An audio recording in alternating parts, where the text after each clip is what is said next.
Mi nuera tuvo un accidente y cayó en coma. En una de mis visitas al hospital, mi nieto se me acercó y me susurró: «Abuela, mamá no está enferma, está fingiendo». Confundida, le respondí: «¿Qué? No digas eso». Entonces me entregó su teléfono, y yo me quedé helada. Me alegra que estés aquí. Si estás viendo este video, dale like, suscríbete al canal, y cuéntame en los comentarios desde dónde escuchas mi historia de venganza. Quiero saber hasta dónde ha llegado. Saqué la vieja motocicleta del frente de la panadería, con las manos todavía impregnadas del olor a harina y levadura. Esta mañana estuvo más ajetreada de lo normal. Los clientes entraban y salían sin parar. Cada día que pasaba sentía un pequeño gozo al ver los panes calientes acomodados en los estantes, al escuchar las risas y conversaciones de la gente. Pero lo que más deseaba en ese momento era llegar a la escuela por Miguel, mi nieto querido. El niño siempre estaba emocionado contando lo que pasaba en clase, con los ojos brillando como si quisiera mostrarme el mundo entero. Solo con pensar en su sonrisa, todo mi cansancio desaparecía. Acababa de ponerme el casco, lista para arrancar, cuando el teléfono en mi bolsillo vibró con fuerza. Un número desconocido. Fruncí el ceño. Dudé un segundo, pero terminé llevándomelo a la oreja. La voz al otro lado sonó apresurada, fría, como un cuchillo que interrumpía mis pensamientos. ¿Es usted la señora Álvarez? Su nuera acaba de sufrir un accidente de tráfico grave. La estamos llevando de urgencia al Hospital Privado San Gabriel. Sentí un zumbido en los oídos, como si el mundo entero se apagara de golpe. La moto se tambaleó bajo mis manos, casi cayéndose al suelo. Me quedé inmóvil, aferrada al manubrio, con la sensación de que la sangre había dejado de correr en mi cuerpo. El corazón golpeaba con tanta fuerza que tapaba todos los ruidos alrededor. ¿Inés, mi nuera, a quien siempre quise como hija, en un accidente? ¿Grave? Esas palabras retumbaban una y otra vez en mi cabeza, pero no lograba entender su verdadero peso. Solo sabía que, en ese instante, debía ir, verla, saber qué estaba pasando. Marqué con prisa el número de Juan, mi hijo, pero solo escuché los tonos de llamada sin respuesta. Seguramente ya estaba en el hospital, me dije, tratando de mantener la calma. Pero dentro de mí, el miedo ardía como fuego, consumiendo cualquier intento de pensar con claridad. Quería salir disparada hacia el hospital, pero de pronto recordé a Miguel. El niño aún estaba en la escuela, esperando que yo lo recogiera. No podía dejarlo solo. No podía permitir que se enterara por otros. Tenía que ser fuerte, por Miguel, por Juan, por toda la familia. Con el corazón ardiendo, aceleré hacia la escuela. Las calles de Ciudad de México parecían más llenas que nunca. Cada coche, cada claxon, era un muro que me frenaba. Cada segundo que pasaba era como una puñalada. Me preguntaba, ¿cómo estará Inés? ¿Sentirá dolor? ¿Estará consciente? Las imágenes de un accidente brutal se cruzaban en mi mente y tuve que apartarlas a la fuerza. Solo podía rezar, murmurando las oraciones que mi madre me había enseñado de niña, suplicando por un milagro. Al llegar a la puerta de la escuela, vi a Miguel esperando, abrazado a su mochila de superhéroes. Su carita se iluminó al verme. Los ojos chispeaban como si estuviera a punto de contarme algo divertido. Pero no podía esperar, no podía dejarlo terminar. Con la voz ronca y temblorosa le dije, «Miguel, súbete a la moto ya. Tu mamá tuvo un accidente, tenemos que ir al hospital». Vi cómo su sonrisa desaparecía de golpe, como una luz apagada en un instante. No preguntó nada, solo subió en silencio, sus pequeñas manos aferrándose fuerte a mi cintura. En todo el camino no dijo palabra, pero yo sentía su miedo en la presión de ese abrazo. Quise girarme, abrazarlo, decirle que todo iba a estar bien, pero ni yo misma me atrevía a creerlo. El Hospital San Gabriel apareció ante mis ojos, frío y sofocante. El edificio blanco, el fuerte olor a desinfectante que me invadía la nariz, me hacía sentir que me faltaba el aire. Llevé a Miguel de la mano por los largos pasillos. Mis pasos eran apresurados pero pesados. Al llegar a urgencias, vi a Juan de pie allí, aturdido como un fantasma. Su cabello estaba revuelto, la camisa blanca impecable ahora estaba arrugada, las mangas manchadas de sangre oscura. Yo sabía que era la sangre de Inés, cuando él cargó a su esposa para traerla aquí. Ver a mi hijo así me desgarraba el alma. Juan, mi hijo fuerte, ahora parecía un niño perdido. Al verme, Juan corrió hacia mí, hundió la cabeza en mi hombro, sollozando como nunca antes. Mamá, Inés. El doctor dijo que la situación es muy grave. Su voz se quebró, temblorosa, como si toda su fuerza hubiera desaparecido. Lo abracé, intentando mantenerme firme, pero yo también estaba temblando. Miguel, al ver a su padre llorar, también rompió en llanto. Su voz infantil y desorientada gritó: ¡Mamá! El niño se aferró fuerte al pantalón de Juan, sus ojos grandes llenos de miedo, como temiendo ser abandonado en medio de esta tormenta.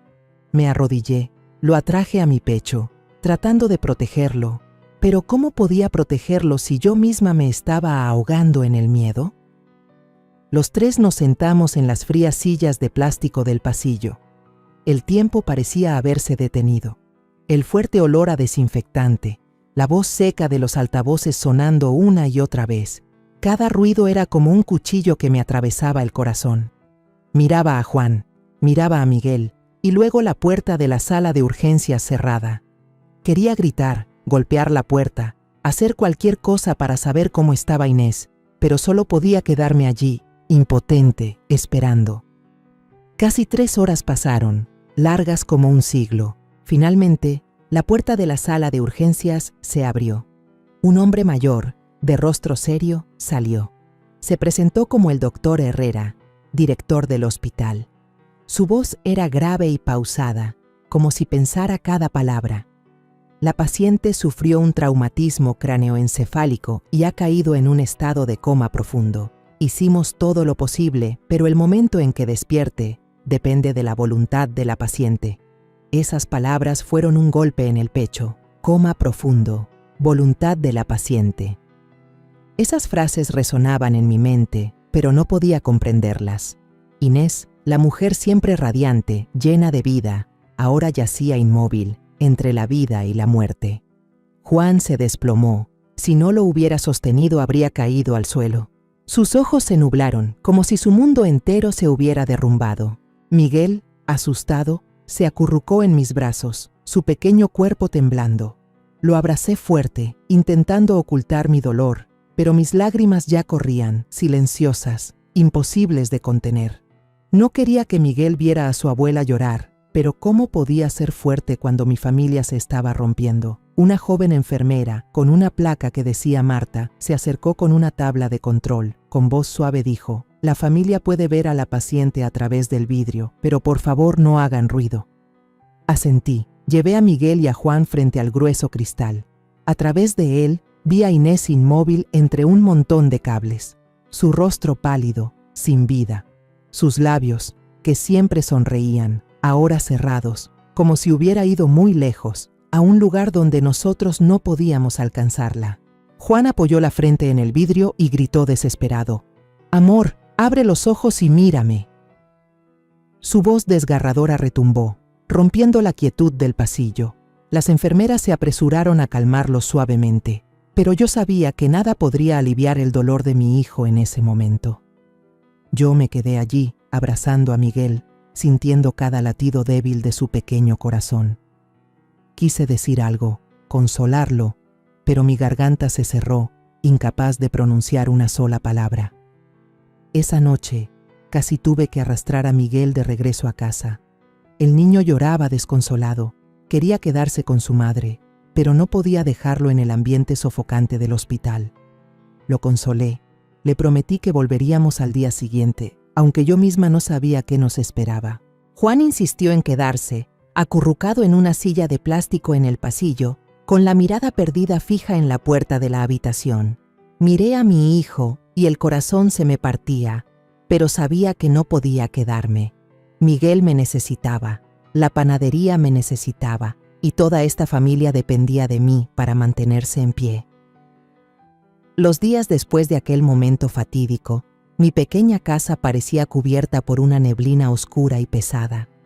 Cada mañana al despertar, sentía como si una roca se me hubiera posado en el pecho, volviendo difícil cada respiro. He vivido 62 años, he presenciado separaciones y muertes, pero nunca me había sentido tan impotente como ahora. Inés seguía allí en el hospital, inmóvil como una estatua, y Juan, el hijo del que tanto me enorgullecía por su fortaleza, ahora era solo una sombra, convirtiendo al Hospital San Gabriel en su segundo hogar. Cada día veía a Juan sentado frente a la habitación de Inés, inmóvil como una figura de piedra. Sus ojos estaban enrojecidos, sin el brillo de antes. De día se quedaba ahí, mirando fijamente la puerta de urgencias, como si con solo observar el tiempo suficiente, Inés abriría los ojos, saldría y le sonreiría como antes. Pero de noche, cuando caía la oscuridad, Juan buscaba el consuelo del alcohol. Más de una vez lo encontré sentado solo en un banco del hospital, con una botella en la mano, la mirada perdida como un alma en pena. Una vez llegué más temprano de lo habitual y lo descubrí tirado en el pasillo, junto a una botella vacía de tequila rodando por el suelo. Una enfermera joven, quizá Marta, se acercó con cautela y me dijo en voz baja: «Señora, él no debería beber tanto, no le hace bien». Yo solo pude asentir, reprimiendo un suspiro, aunque por dentro sentía que algo me ahogaba. Hice todo lo posible para sacar a Juan de ese abismo. Cada mañana me levantaba a las 3, encendía la pequeña cocina y preparaba pan recién horneado de ese que tanto le gustaba. Lo envolvía con cuidado y lo llevaba al hospital, con la esperanza de que ese aroma familiar despertara algo en él. Pero siempre era lo mismo. Apenas probaba un par de bocados y volvía a dejar todo, con la mirada clavada en la puerta del cuarto. «Mamá, no tengo hambre», murmuraba con voz ronca, como si ya no le quedara emoción alguna. Yo lo miraba y sentía que me rompía por dentro. Quería gritarle, sacudirlo, decirle que debía vivir, ser fuerte por Miguel, por él mismo. Pero solo podía recoger los platos en silencio, llevármelos de vuelta, con el corazón pesado. La carga de toda la familia recaía ahora sobre mis hombros envejecidos. Ya no era joven, cada mañana al levantarme sentía cada articulación adolorida, cada músculo cansado. Pero no podía detenerme. La pequeña panadería era nuestra única fuente de vida y tenía que mantenerla en marcha. A las 3 de la madrugada, cuando toda la ciudad dormía, yo ya estaba amasando y encendiendo el horno. El olor del pan caliente antes me daba alegría, pero ahora solo me recordaba los días tranquilos que habíamos perdido. Durante el día, atendía la tienda mientras revisaba el reloj, para luego correr a recoger a Miguel. Hubo días en que la clientela era tanta que apenas podía respirar, pero igual tenía que apretar los dientes y sonreír a cada persona, aunque por dentro solo quisiera desplomarme. Miguel, mi pequeño nieto, también cambió por completo. Antes era el rayo de sol de la casa, con su sonrisa radiante y sus historias interminables. Pero ahora se ha vuelto callado, reservado. Cada tarde, al salir de la escuela, lo veo sentado en silencio en una esquina del patio, abrazando con fuerza su mochila de superhéroe, con la mirada perdida. Una vez, el maestro lo tomó aparte, con voz llena de preocupación. «Señora Álvarez, Miguel anda muy apagado últimamente. No juega con los demás, solo se sienta solo. ¿Hay algún problema en casa?» Yo solo pude sonreír forzadamente y responder por encima: «Solo está un poco cansado, no se preocupe». Pero por dentro, sabía bien que Miguel cargaba una herida demasiado grande para su pequeño corazón. Quería abrazarlo, decirle que todo estaría bien, pero ¿cómo prometer algo que yo misma no creía? Cada tarde, llevaba a Miguel al hospital a visitar a su madre. Era parte de la rutina, parte de esa esperanza frágil de que Inés despertara. Pero la escena en el hospital nunca cambiaba. Juan seguía ahí, con la barba descuidada, oliendo fuertemente a alcohol. Yo intentaba que Miguel no lo notara, pero el niño era más sensible de lo que yo pensaba. Tomaba en silencio los dibujos que hacía en clase, los pegaba contra el frío cristal y le susurraba a su madre: «Mamá, hoy dibujé a toda la familia en la playa. Estás tú, papá, la abuela y yo. Despierta pronto, para que vayamos de verdad». Su voz temblaba, como si intentara sostener un sueño que se deshacía entre sus manos. Yo estaba al lado, escuchando cada palabra, con el corazón hecho pedazos. Inés seguía ahí, inmóvil, sin dar señales de respuesta. Juan solía tomar a su hijo en brazos y con la voz entrecortada le decía: «Tu mamá te escucha, hijo. Pronto va a mejorar». Pero era él quien terminaba llorando, y Miguel, al verlo, también rompía en llanto. Yo tenía que apresurarme a consolarlo y sacarlo de la habitación, aunque por dentro yo también me estaba destrozando. La vida privada de mi familia, que antes era motivo de orgullo, ahora se había convertido en tema de chismes entre los vecinos. Un día, mientras hacía fila en el supermercado, doña Rosa, una conocida de hace años, me llevó aparte y me preguntó con tono curioso: «Ya no veo a Juan y su esposa juntos. ¿Qué pasó? ¿Y Inés? ¿Está bien?». Yo dudé un instante, intentando mantener la calma en mi voz. «Inés tuvo un accidente, está en el hospital». Pero la mirada inquisitiva de Rosa y los murmullos de quienes estaban cerca me hicieron querer desaparecer. Abracé mi canasta y salí casi corriendo, pero los comentarios siguieron detrás de mí, como agujas clavándose en mi orgullo. No quería que mi familia fuera tema de conversación, pero sabía que en un barrio pequeño como este, nada podía ocultarse para siempre. Esa noche, Juan volvió tambaleándose a casa, apestando a alcohol. Me miró con los ojos rojos y me gritó: «No le cuente a nadie lo de Inés. No necesito su lástima». Su voz era dura, pero yo sabía que detrás de esa furia había un dolor imposible de poner en palabras.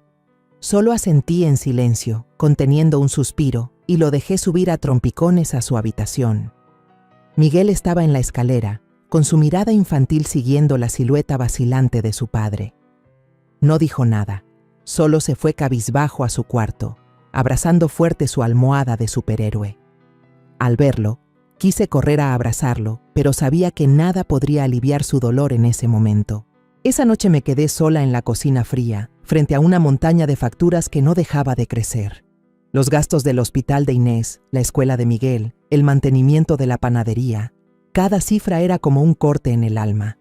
Había trabajado toda mi vida, con sudor, para construir una vida estable para mi familia, y ahora todo parecía venirse abajo.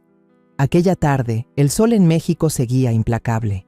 Yo acababa de limpiar la panadería. Cerré la puerta, subí a Miguel al auto y me preparé para la visita diaria al hospital.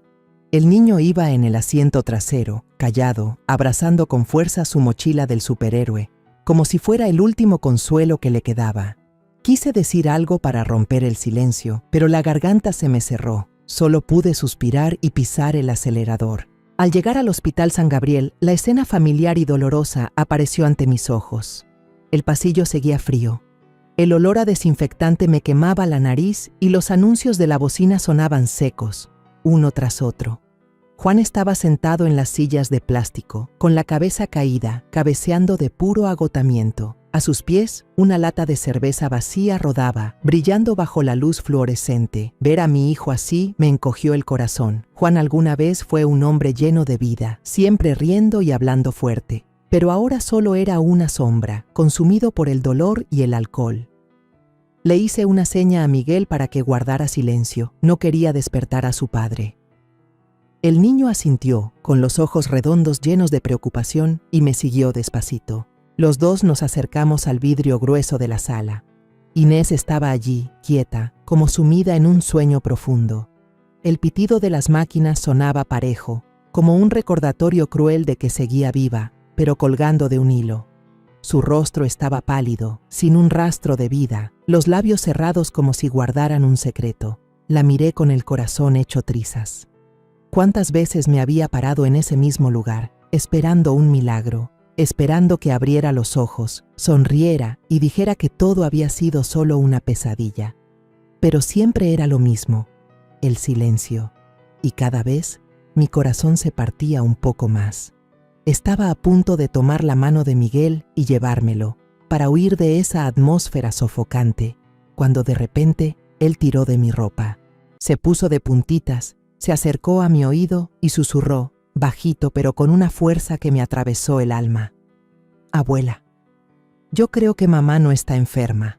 Ella está fingiendo». Sentí un golpe seco, como si alguien me hubiera abofeteado. Me giré.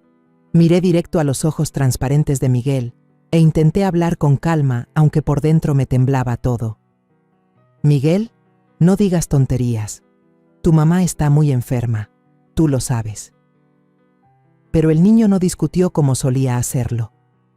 Bajó la cabeza, con las manos temblando, mientras encendía el celular viejo que Juan le había dado para ver caricaturas. «Mire esto, abuela», dijo en voz tan baja que tuve que aguzar el oído para escucharlo.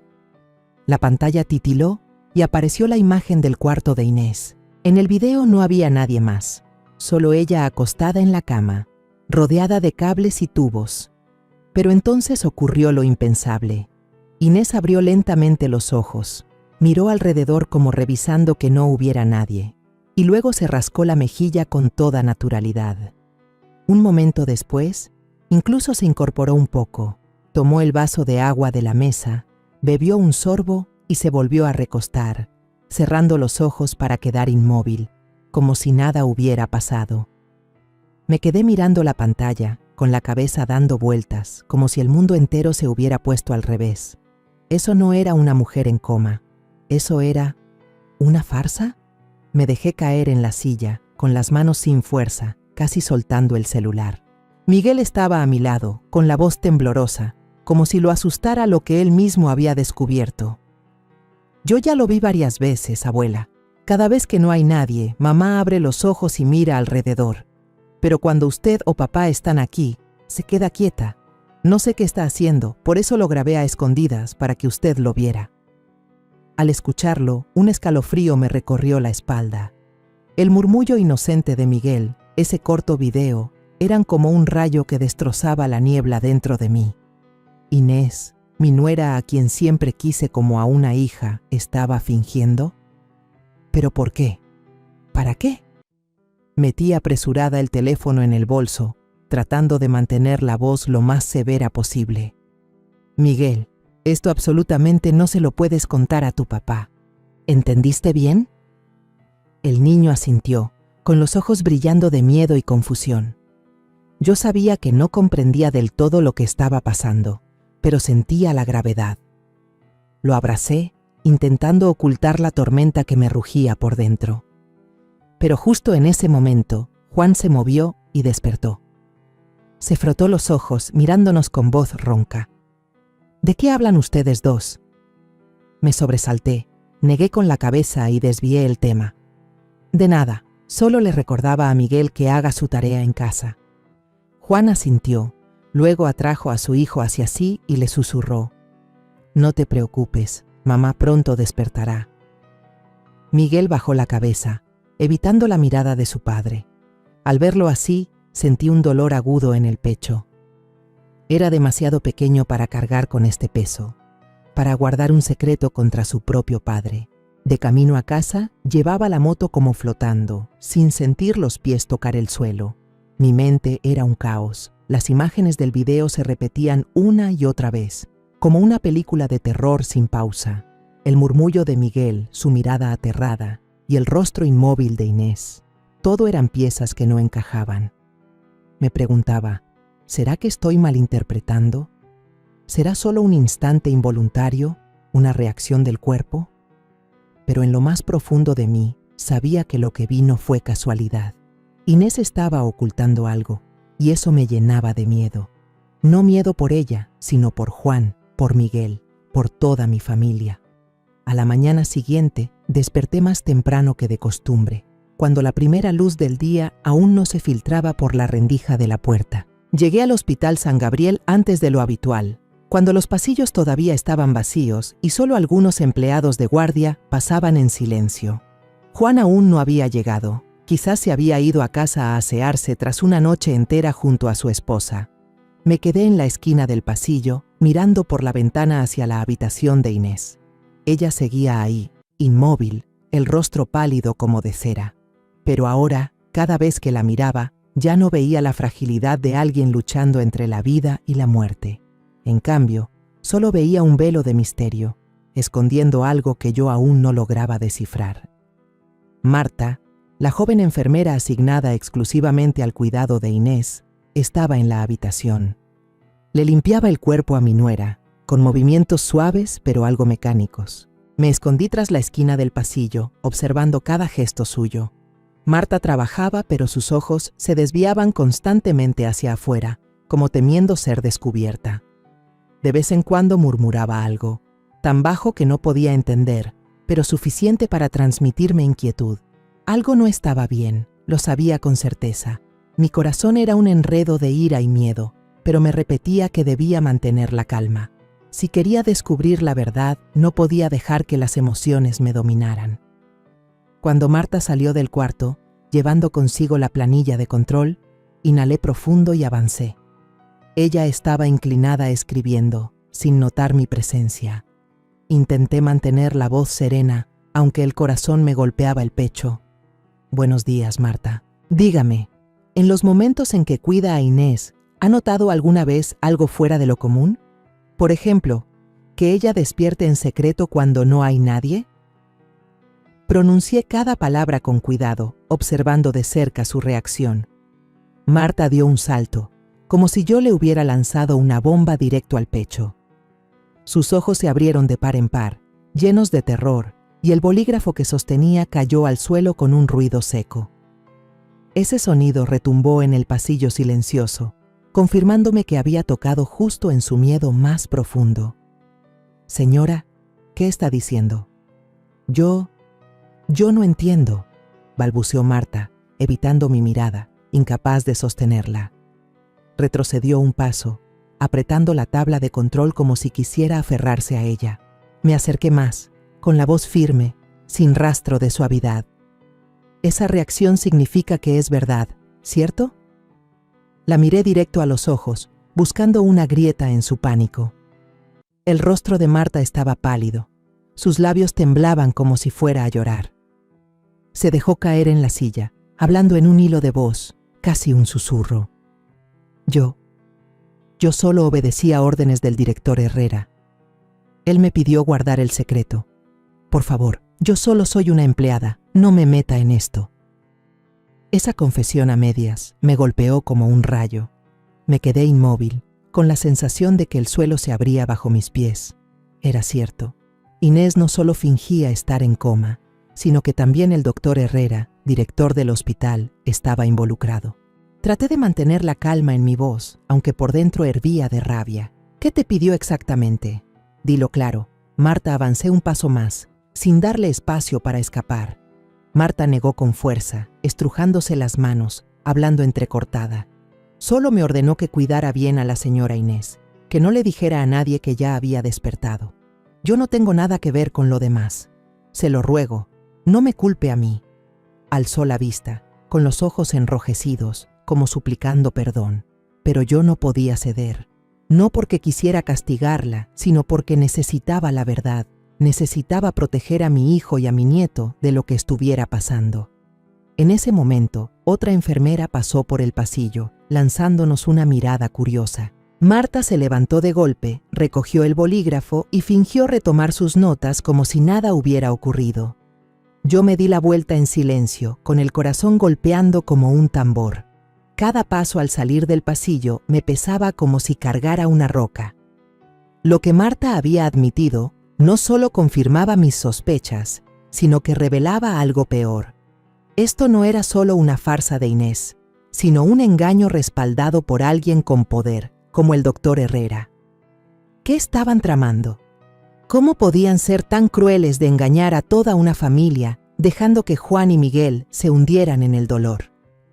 Cuando Juan llegó al hospital, intenté mantenerme serena, como si nada hubiera pasado. Me preguntó con voz cansada: «Mamá, ¿cómo está Inés? ¿Hay alguna novedad?» Yo solo negué con la cabeza y respondí en voz baja: «Sigue igual, hijo. El doctor dice que no hay avances», pero por dentro me consumía el fuego. Quería contárselo todo a Juan, mostrarle el video de Miguel, decirle que su esposa no estaba en coma. Pero al ver sus ojos enrojecidos, su rostro agotado, no pude. Juan ya había perdido demasiado, y temía que esta verdad fuera la gota que lo destruyera por completo. Esa noche me quedé dando vueltas en la vieja cama. La luz tenue de la luna se colaba entre las cortinas e iluminaba el techo, pero no lograba disipar la oscuridad que rodeaba mi mente. Apreté la manta con fuerza, intentando obligarme a dormir, pero cada vez que cerraba los ojos, preguntas filosas me atravesaban el corazón. ¿Por qué hizo eso Inés? ¿Qué papel tuvo el doctor Herrera en todo esto? Y lo más terrible, ¿acaso todos esos años en los que amé y confié en mi nuera fueron solo una farsa? Sentí que me habían traicionado, no solo Inés, sino también mi propia ingenuidad. Me di cuenta de que sola no podría resolverlo. Necesitaba ayuda. A la mañana siguiente, me levanté temprano y llevé a Miguel a la escuela como de costumbre.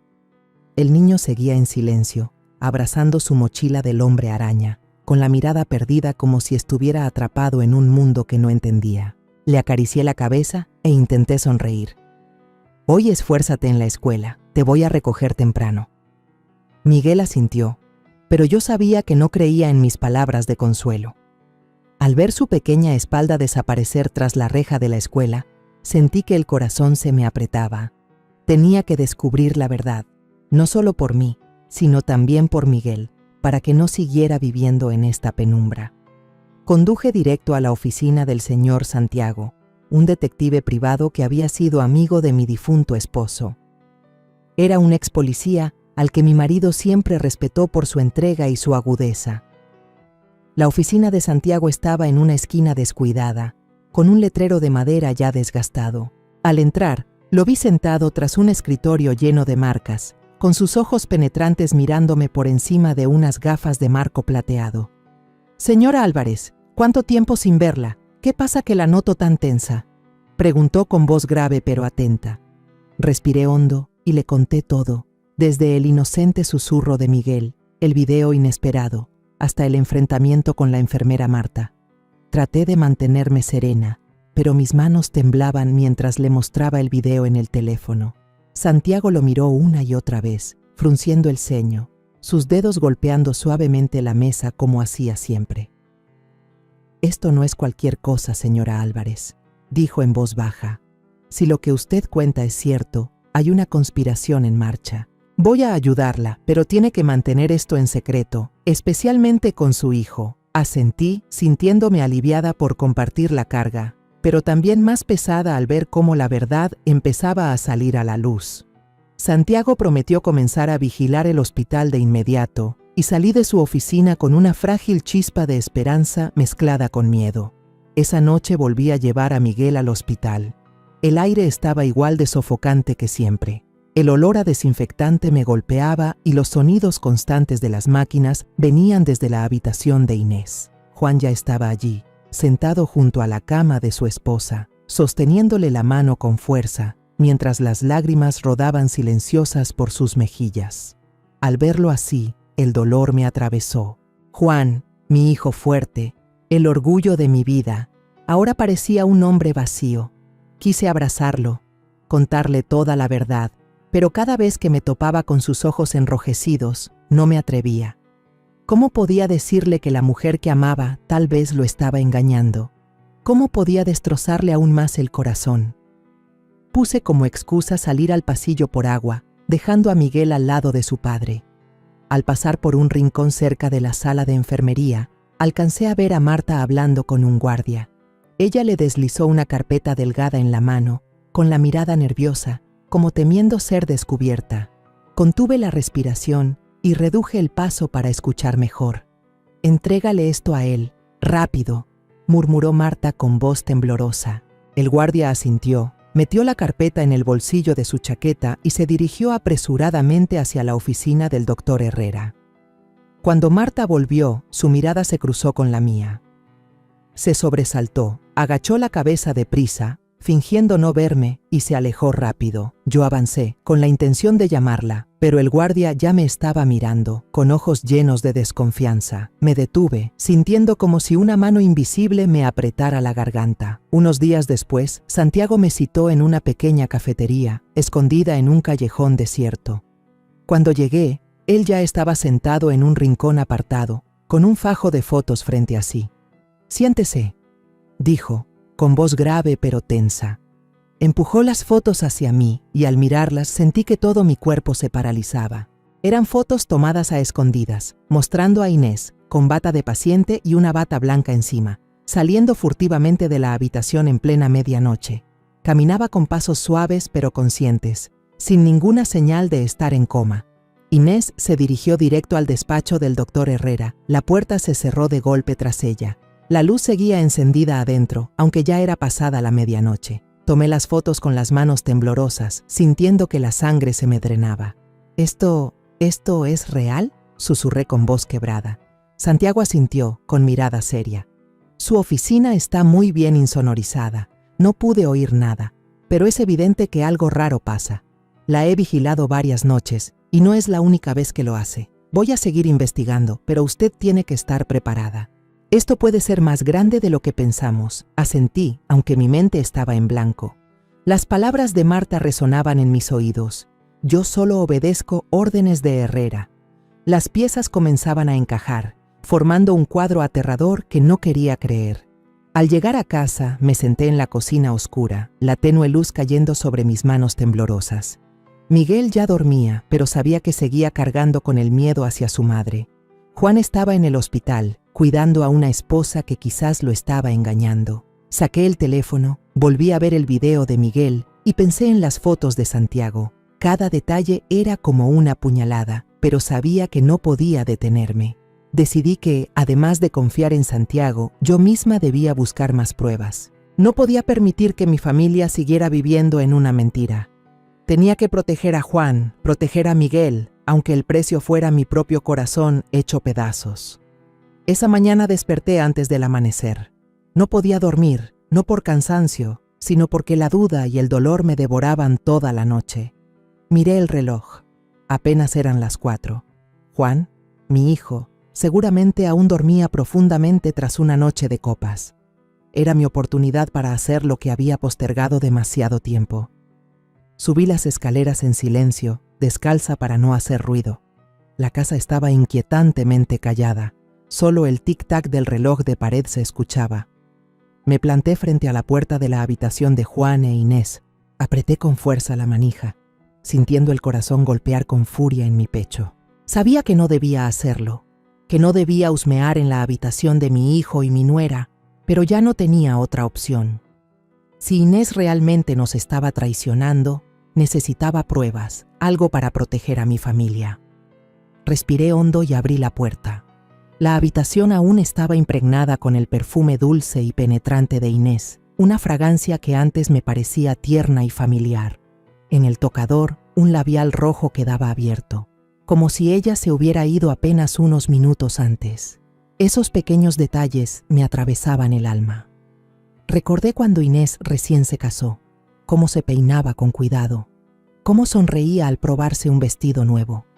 ¿Había sido todo una farsa? Sacudí la cabeza, espantando esos recuerdos, y comencé a buscar. Abrí cada cajón, con cuidado de no alterar nada.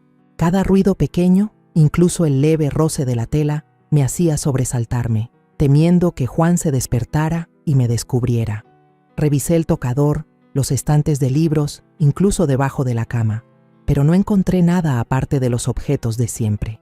Finalmente, abrí el viejo armario donde Inés solía guardar sus cosas. En el último cajón, escondido bajo varias capas de pañuelos de seda, encontré un paquete de carpetas azules, atadas con una liga.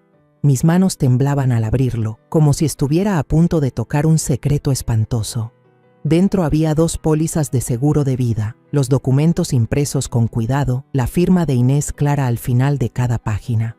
La primera era un seguro de salud, con una cláusula que pagaría una suma enorme si el paciente requería un tratamiento prolongado o caía en estado de coma.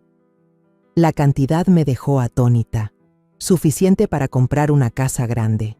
La segunda póliza era aún más aterradora, un seguro de vida temporal, con una indemnización varias veces más alta, suficiente para cambiar por completo una vida. Leí una y otra vez, tratando de entender por qué Inés, una mujer sin trabajo estable, había firmado contratos tan grandes.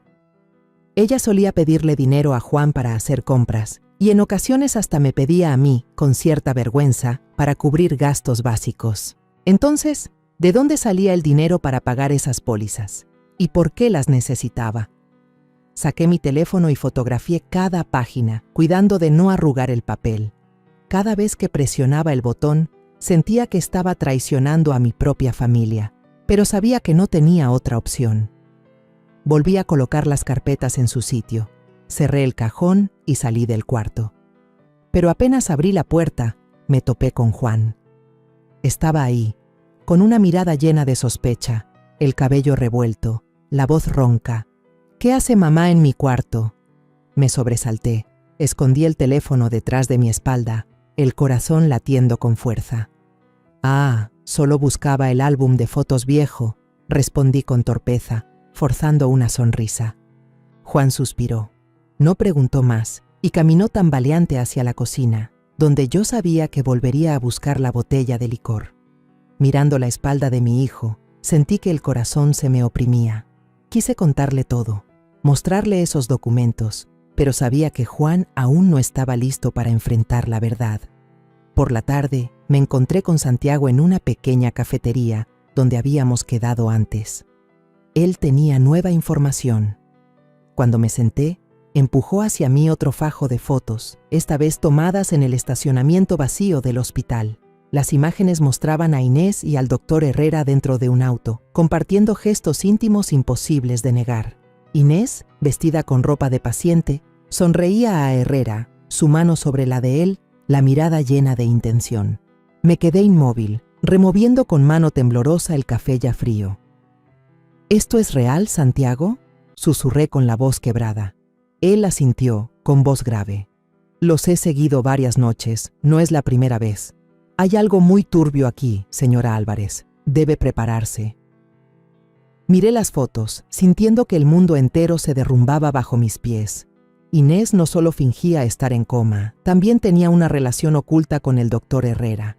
Esta obra no tenía una sola actriz, sino dos, y estaban interpretando su papel a la perfección para engañar a toda mi familia. Ese mediodía, el calor de México era sofocante, y el aire dentro de mi pequeña panadería se sentía tan denso que casi no podía respirar. Acababa de limpiar el mostrador, con el sudor perlándome la frente, intentando concentrarme en el orden del lugar para olvidar las dudas que me carcomían por dentro. En esos días, cada minuto parecía una batalla. Mantener la panadería, cuidar de Miguel y enfrentar la verdad aterradora sobre Inés. Recién había acomodado los panes que quedaban en una canasta, lista para cerrar e irme a descansar, cuando unos golpes estruendosos retumbaron en la puerta del callejón. El ruido fue tan fuerte que me sobresalté y casi dejó caer la charola de las manos. Corrí a abrir, con un presentimiento en el pecho. Cuando la puerta se abrió, me quedé helada. 3 hombres bloqueaban la entrada, con rostros duros y tatuajes de serpientes y dragones recorriendo sus brazos. El que parecía ser el jefe, alto y con el cabello rapado, extendió un papel arrugado y habló con voz áspera. «¿Dónde está Inés? Ya llegó la hora de pagar la deuda». Miré el papel, el corazón me latía desbocado, como si la sangre se me escapara del cuerpo. Traté de mantener la calma aunque las manos ya me temblaban. Se equivocan. Mi nuera está en coma en el hospital, no puede ver a nadie. El hombre soltó una risa seca, un sonido tan cruel que me recorrió un escalofrío. ¿Coma? ¿Cree que somos idiotas? Inés nos pidió una suma enorme para invertir en un negocio. Si se hace la lista, esta familia no va a tener paz. Sus palabras me atravesaron como un cuchillo. Miré alrededor y vi a algunos vecinos espiando desde sus puertas con miradas mezcladas de curiosidad y miedo. Sabía que, si aquello se hacía más grande, todo el barrio hablaría y mi familia sería el blanco de las murmuraciones. Tragué saliva y respondí con voz controlada. «Por favor, cálmense. Yo no sé nada de esas deudas. Déjenme averiguar». Pero el jefe no estaba dispuesto a ceder. Sonrió de lado y señaló mi pequeña casa. «¿Averiguar? Tiene una semana. Si no hay dinero, venda la casa y pague». Sentí que el suelo se abría bajo mis pies. Quise protestar, gritar que yo no tenía nada que ver, que Inés seguía en el hospital, pero las miradas frías de los 3 me dejaron claro que no estaban jugando. Me apresuré a entrar. Abrí la caja fuerte escondida en la cocina y saqué todos los ahorros que había guardado durante años para Miguel y la panadería. Se los puse en la mano al jefe con la voz temblorosa. «Tomen esto por ahora. Les ruego que me den más tiempo». Me miraron con desprecio, como decidiendo si arruinarlo todo ahí mismo. Al final, el jefe guardó el dinero en su bolsillo y lanzó una última amenaza. 1 semana, no nos obliguen a volver. Luego los 3 se marcharon. Sus pasos pesados se perdieron en el callejón. Yo me desplomé en el escalón, empapada en sudor, no por el calor, sino por el miedo y la impotencia que me estrangulaban. ¿Inés endeudada? ¿Invirtiendo en negocios? Esas palabras resonaban en mi cabeza, pero no tenían sentido. Ella, que siempre creí tan sencilla, ¿cómo podía estar metida en algo así? Justo en ese instante, mi teléfono vibró en el bolsillo. Era un mensaje de Santiago. Lo abrí con las manos aún temblorosas y sentí que el corazón se detenía al ver lo que había enviado. Eran fotos de Inés y el doctor Herrera dentro de un coche estacionado en el hospital. Se abrazaban sin pudor y los ojos de Inés lo miraban con una ternura que parecía borrar al mundo entero. Junto a las fotos había un audio corto con una nota de Santiago. Grabé su conversación dentro del auto con un dispositivo especial. Debería escucharla. Encendí la grabación. La mano me temblaba tanto que casi dejó caer el teléfono. La voz de Inés sonó, áspera pero lo bastante clara para que yo escuchara cada palabra. Déjame dormir unas semanas más, y luego pasaremos al último paso. Ese dinero del seguro resolverá todas las deudas y nos dará una nueva vida. La voz de Herrera respondió, grave y calculadora. Tranquila, Inés, todo va por buen camino. Mientras nadie sospeche, tendremos éxito. Apagué la grabación, sintiendo que todo mi cuerpo se vaciaba de fuerzas. Todo explotó en mi cabeza. Inés no solo fingía estar en coma, no solo tenía una relación con el doctor Herrera, sino que había montado una farsa para huir de las deudas y quedarse con el dinero del seguro. Ella pensaba dejarlo todo atrás, a Juan, a Miguel y a mí, para empezar una nueva vida con su cómplice. Esa tarde me senté frente a una taza de café frío, apretando las manos como si aún pudiera aferrarme a un poco de valor. Sabía que, si quería proteger a mi familia, no podía seguir callada. Juan, mi hijo, tenía que saber la verdad, aunque le destrozara. Respiré hondo, me levanté y caminé hacia la sala, donde Juan estaba sentado, la mirada perdida en el vacío. Puse todas las pruebas sobre la mesa, las fotos de Inés y Herrera en el auto, la copia del contrato del seguro y el teléfono con la grabación. Juan levantó la vista, con ojos turbios, sin entender lo que hacía.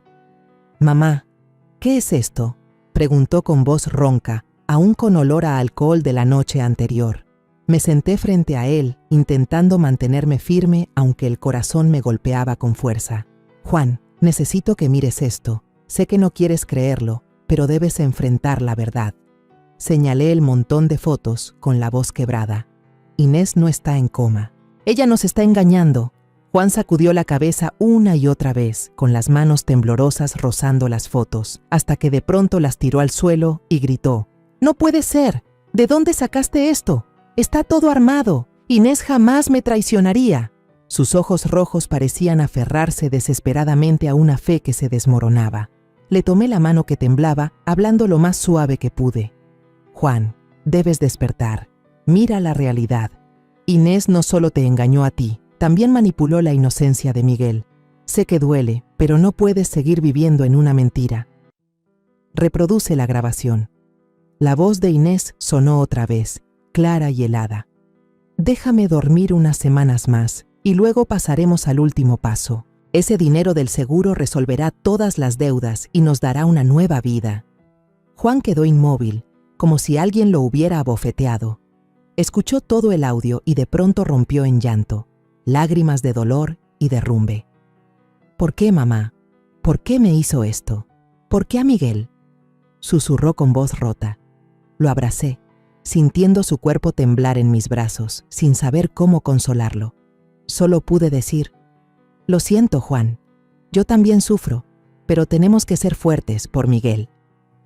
Juan se levantó, tambaleante, fue al mueble del licor, llenó una copa de tequila y la bebió de un trago.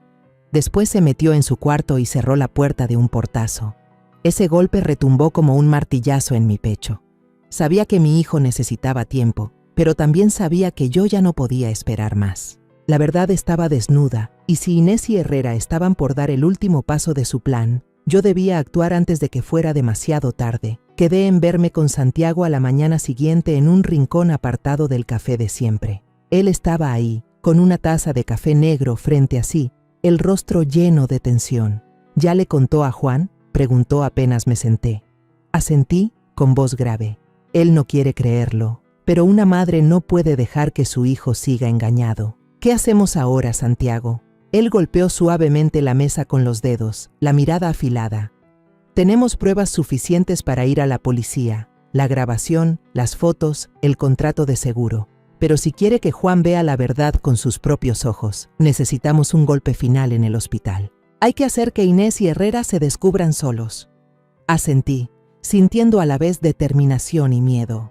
Sabía que Juan necesitaba verlo por sí mismo. De lo contrario, viviría siempre en la ilusión de la esposa que una vez amó.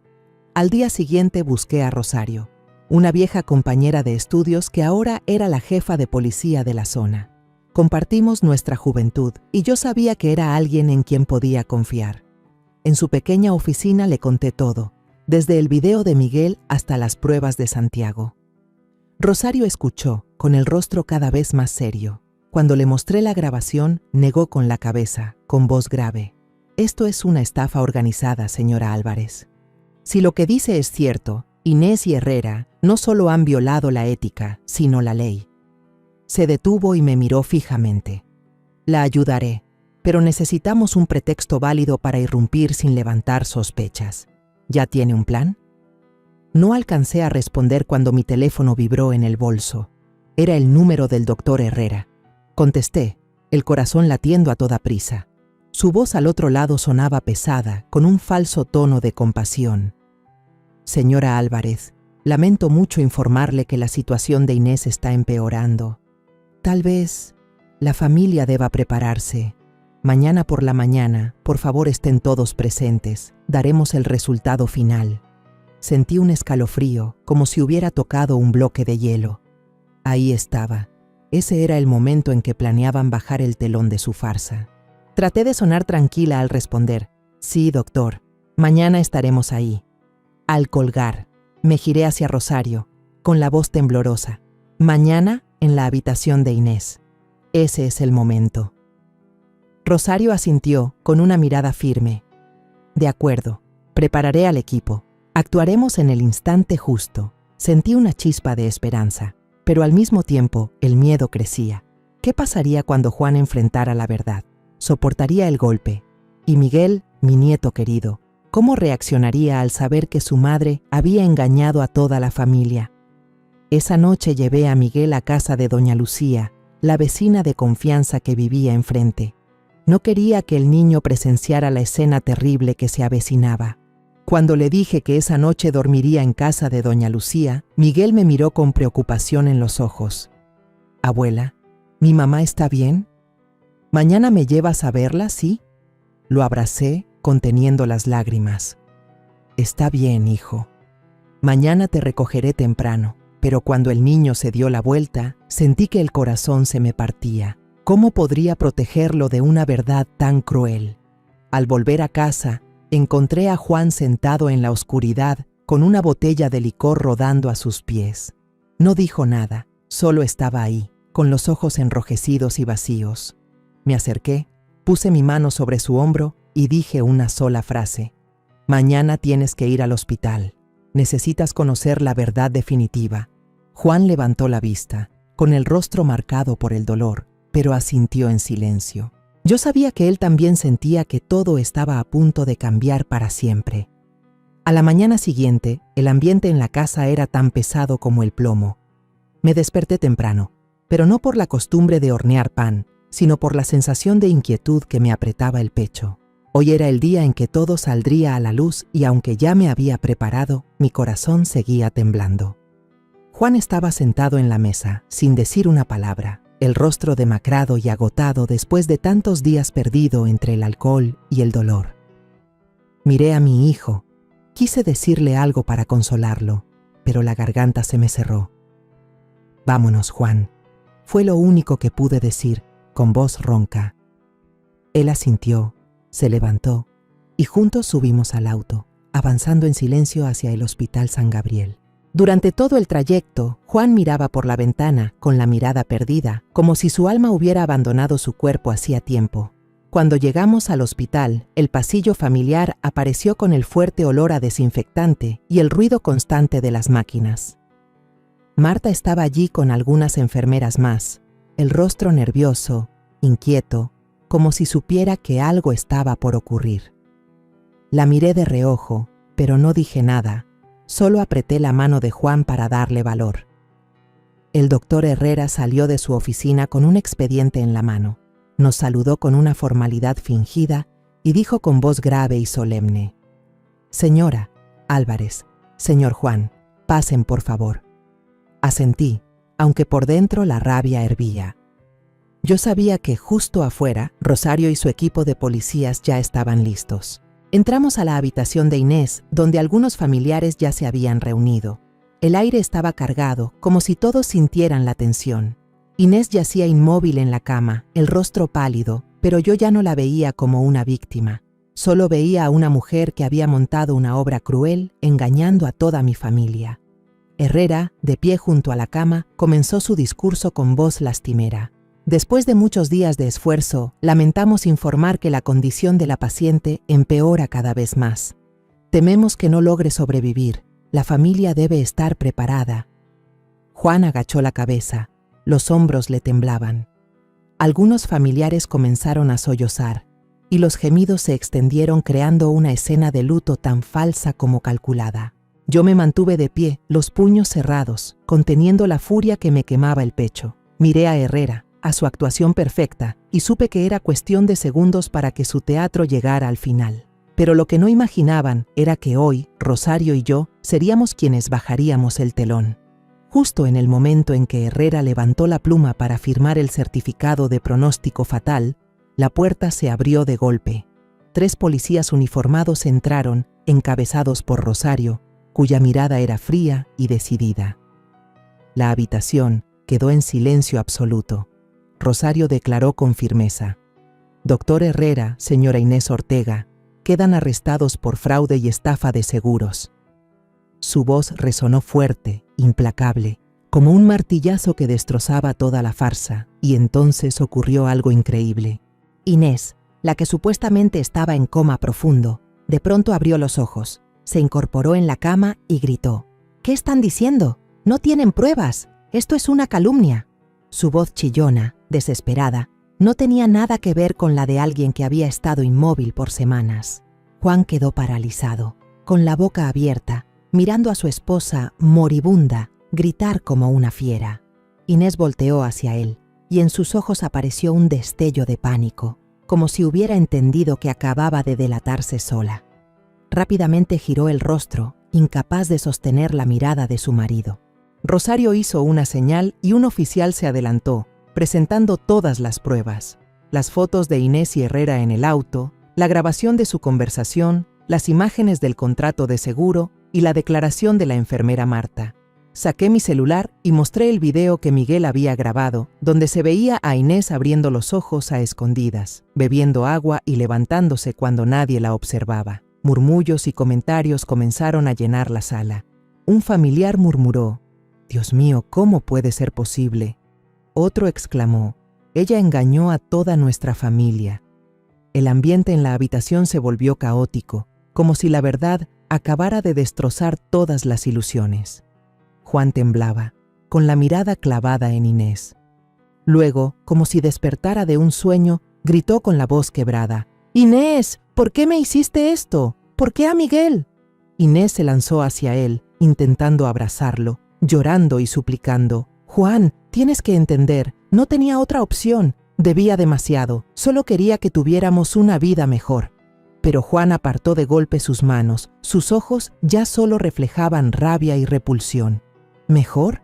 ¿Abandonaste a nuestro hijo? ¿Abandonaste a esta familia solo por dinero? Su voz temblaba, como si cada palabra fuera un puñal clavándose en su propio pecho. Herrera estaba ahí, con la cabeza gacha, sin poder dar más excusas mientras la grabación en el auto sonaba.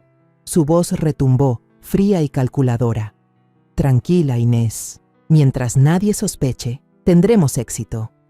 Toda la sala quedó en silencio. Solo se oía la bocina del hospital a lo lejos. Rosario hizo una señal, y los policías colocaron las frías esposas plateadas en las muñecas de ambos. Inés aún forcejeaba, gritando desesperada. «Hice todo por las deudas. No tenía salida».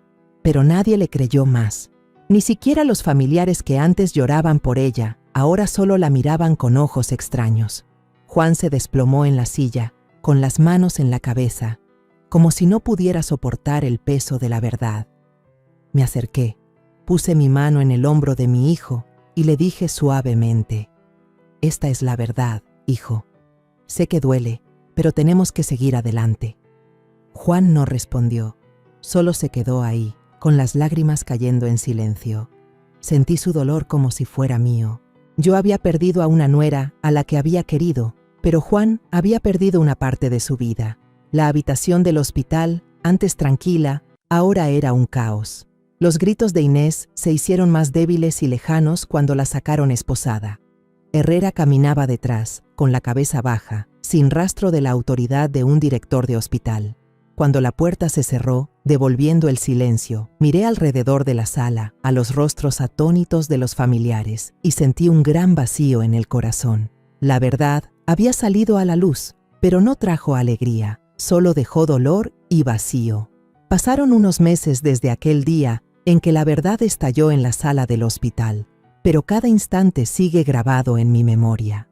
La imagen de Inés incorporándose y gritando enloquecida, los ojos llenos de dolor de Juan y el sonido de las esposas cerrándose sobre sus muñecas, todo parecía una pesadilla imposible de olvidar.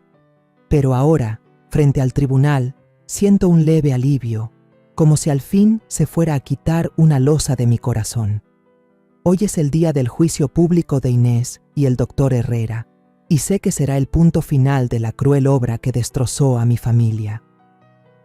Juan y yo nos sentamos en la primera fila de la sala de audiencias repleta. El ambiente era sofocante, lleno de murmullos de desconocidos, de la prensa y de algunos vecinos. Juan estaba junto a mí, mucho más delgado que antes, pero ya no tenía la desesperación que le daban las botellas. En su mirada había calma, como si hubiera aprendido a convivir con el dolor. Le tomé la mano, apretándola con fuerza para darle apoyo. Él me miró, sonrió débilmente, y entendí que, aunque aún dolía, estaba intentando seguir adelante. El juez, un hombre de mediana edad con el rostro severo, comenzó a leer la acusación. Su voz resonaba clara, cada palabra como un martillazo que destrozaba la falsedad de los últimos meses. Inés y Herrera fueron acusados de múltiples delitos: estafa, fraude de seguros y conspiración para apropiarse de bienes. Todas las pruebas fueron mostradas públicamente en la pantalla grande de la sala de audiencias. El video de Miguel, las fotos de Santiago, la grabación en el coche y los contratos de seguros que encontré en el cajón. Cada prueba era una pieza del rompecabezas que dejaba al descubierto el plan elaborado por Inés y Herrera para engañar a toda mi familia. Herrera estaba sentado en el banquillo de los acusados, con la cabeza gacha, sin atreverse a levantar la mirada. Admitió su culpa, con voz grave, casi en un susurro, reconociendo que había ayudado a Inés por ambición y por su relación turbia con ella. Inés, en cambio, todavía intentaba resistirse. Lloraba, con el cabello enmarañado, los ojos enrojecidos mirando hacia Juan. «Juan, lo siento, no quería que fuera así. Solo quería pagar las deudas. Quería una vida mejor para nosotros». Pero esas lágrimas tardías ya no conmovían a nadie. Juan la miraba con frialdad, sin una gota de compasión. «¿Mejor? Traicionaste a esta familia, traicionaste a Miguel, solo por dinero», dijo, con la voz temblando de rabia y dolor. La sentencia final fue dictada. Herrera recibió 6 años de prisión, Inés 5 años, además de la obligación de resarcir todos los daños. Cuando el juez golpeó el mazo, el sonido seco marcó el final de todo. Inés se desplomó, llorando desconsolada, pero nadie en la sala quiso mirarla. Herrera fue escoltado, con la cabeza baja, la figura de alguien que alguna vez tuvo poder y ahora no era más que una sombra. Juan estaba a mi lado, con las manos apretadas, las lágrimas cayendo en silencio. Yo sabía que no eran lágrimas de sufrimiento, sino de liberación. Mi hijo por fin era libre de la ilusión de una esposa a la que alguna vez amó. Cuando salimos del tribunal, el sol radiante de México ya no quemaba como antes. La prensa nos rodeaba, micrófonos frente al rostro, preguntas lanzadas sin parar. Yo solo dije una frase, con voz tranquila pero firme. La justicia se ha cumplido. Nunca jueguen con los sentimientos de la familia, porque el precio será demasiado alto. Juan estaba junto a mí, sin decir palabra, pero apretando mi mano con fuerza, como si quisiera decirme que ya estaba listo para seguir adelante. Nuestra vida poco a poco volvió a su cauce, aunque las cicatrices permanecían. Mi pequeña panadería volvió a llenarse de clientes. El olor a harina y levadura otra vez traía esa sensación de hogar. Cada mañana me levantaba temprano, amasaba, horneaba las primeras tandas de pan y sentía mi corazón más ligero. Miguel empezó a charlar de nuevo, ayudándome a ordenar el pan, corriendo por la tienda con su sonrisa pura. Aún mencionaba a su madre, pero ya no con esa tristeza perdida de antes. Su risa, como la luz del sol, iba llenando los huecos dolorosos en nuestra pequeña casa. Juan también cambió. Consiguió un nuevo trabajo en un taller mecánico, donde podía concentrarse en cosas concretas en lugar de perderse en el alcohol. Lo vi aprender a ser un verdadero padre, pasar tiempo jugando con Miguel, llevarlo a la escuela y contarle historias cada noche. Algunas noches, veía a Juan sentado en silencio junto a la ventana, con la mirada perdida, pero yo sabía que estaba aprendiendo a perdonarse, no a Inés, sino a sí mismo. Una tarde, cuando toda la familia estaba reunida alrededor de la mesa, Miguel levantó la cabeza de repente, con los ojos muy abiertos, y me miró. «Abuela, ¿mamá va a volver algún día?» La pregunta del niño fue como una puñalada, pero sonreí, tomé su pequeña mano y respondí con ternura. «Hay personas que eligen irse, Miguel, pero lo importante es que todavía nos tenemos. La abuela, tu papá y tú, eso es la familia». Juan me miró. Sus ojos brillaron con determinación, y luego acarició la cabeza de Miguel. «Así es, hijo. Siempre estaremos aquí, el uno para el otro». Miguel asintió. Una sonrisa inocente se dibujó en su rostro, y por primera vez en muchos meses, sentí que esta casa volvía a ser cálida como antes. Me quedé allí, mirando a mi hijo y a mi nieto, con el corazón lleno de paz. La peor tormenta ya había pasado, dejando cicatrices, pero también dándonos la fuerza para seguir adelante. Pensé en los días de sufrimiento, en las noches de insomnio y en todas esas veces que creí que no podía soportar más. Pero ahora sé que mi familia lo logró. No solo sobrevivimos, sino que nos hicimos más fuertes, más unidos. Me levanté, serví otro vaso de jugo de naranja para Miguel y sonreí al escucharlo contar sobre el nuevo dibujo que había hecho en clase. Un dibujo de la abuela, su papá y él, juntos bajo un sol brillante. Al ver la sonrisa de Miguel y la mirada firme de Juan, supe que, sin importar lo doloroso que hubiera sido el pasado, seguiríamos adelante juntos. Mi pequeña casa, que alguna vez fue destrozada por la tormenta, ahora estaba reconstruida, no con ladrillos, sino con amor y confianza. Y yo, que había dedicado mi vida entera a proteger a esta familia, finalmente encontré un poco de paz en mi corazón. La historia que acabas de escuchar ha sido modificada en nombres y lugares para proteger la identidad de las personas involucradas. No la contamos para juzgar, sino con la esperanza de que alguien escuche y se detenga a reflexionar. ¿Cuántas madres están sufriendo en silencio dentro de su propio hogar? De verdad me pregunto, si tú estuvieras en mi lugar, ¿qué harías? ¿Elegirías callar para mantener la paz? ¿O te atreverías a enfrentarlo todo para recuperar tu voz? Quiero saber tu opinión, porque cada historia puede convertirse en una vela que ilumine el camino de otros. Dios siempre bendice, y estoy segura de que la valentía nos llevará a días mejores. Por ahora, en la pantalla final, dejaré 2 de las historias más queridas del canal. Estoy convencida de que te sorprenderán. Gracias por quedarte conmigo hasta este momento.